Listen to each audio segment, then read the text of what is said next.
Hello and welcome to SPSS 1, starting from part S10. If you are looking carefully, you'll see that the data almost looks right at the moment, but it should not have those little A's there. That's because this data, F, RJ, EIDG, M, and so on, that's at the moment being stored as strings, as actual text data. It needs to be coded by numbers if we're going to do some analysis with it. So what we'll do is we're going to change the names of those two variables to ST and language ST. That's just because I want to dump those variables, but I need them for now to recode. So I'm going to, that ST just means it's to remind me these are the versions that have string data. So you can see they say string. So just to remind me of that, I'm just going to change that in there. Very glamorous, chew my pen.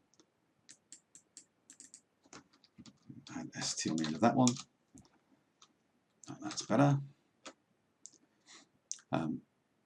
Now from the menu bar, I'm going to take transform and do automatic recode and put the sex string variable into the top thing. So that's from the analyze, sorry, the transform menu here, automatic recode.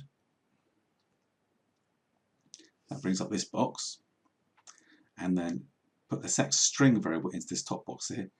We're going to call it a new name, so that's going to be called just sex. So that there'll be a new variable just called sex. And then once we've made this, then we can just get rid of that sex string thing. Once you've done that, just press OK. And over here you can see what's happened. So we've gone from sex string to sex. So it's created that. So you should be able to see it kind of looks exactly the same. So the question is, if it looks exactly the same, what's the point of doing that? Because you get the same thing again. Well, the secret is if I click in this column, as it's saying on Q1 there, this little bar up here is sometimes called the active cell value. It shows you what the value actually is stored in for what you're seeing down here. So where it says M, it's actually storing an M, literally. Storing an F, literally. The code for an F. ASCII code for an F. But over here, if I click in this new column, if I click on an M, it's not actually storing an M, it's storing a 2. Where I click on F, it's storing a 1. So that new column of data in the sex variable, it's only storing 1s and 2s. It's not storing the M's and F's. And having the numbers there, it becomes much easier to do various kinds of analysis, as you'll see later. If you go to variables view, you can see where this is done. See, this column here, values, mostly it just says none, none, none, none, none. But here, this thing's got values set up. This is where the coding is set up for sex. So if you click on this, if nothing happens, then try clicking that blue button there. That pops up this thing, and it shows you the coding it's using. So 1 is standing for F, 2 is standing for M.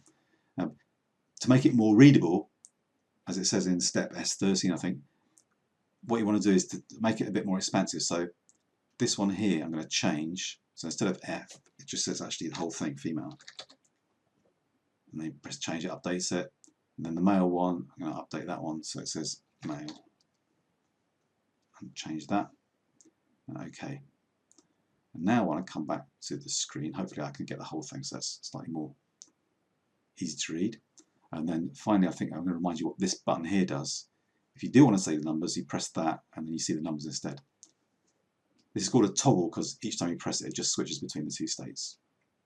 So most of the time that's easier, but sometimes you want to know what the numbers are. So quickly, we'll just do the same process for the language string variable. So we've already created the language string, so we're going to replace that by doing a recode again.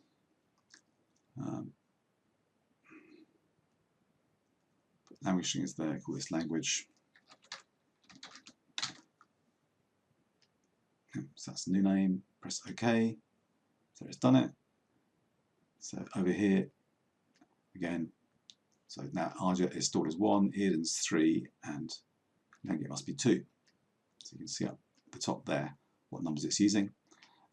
This time, because it's already put the full names are in there already, there's no need to change that coding. You can see where the coding is here. So it's already fine, so you don't need to change that. And just so what you're doing looks the same as me, what I've done is I've got rid of these two things here. I don't need those anymore. So just double click those, and you can. There's various ways you can do it. Just press clear. Oh, I've got to clear that. You can right click and clear. And now I'm going to put these to the top.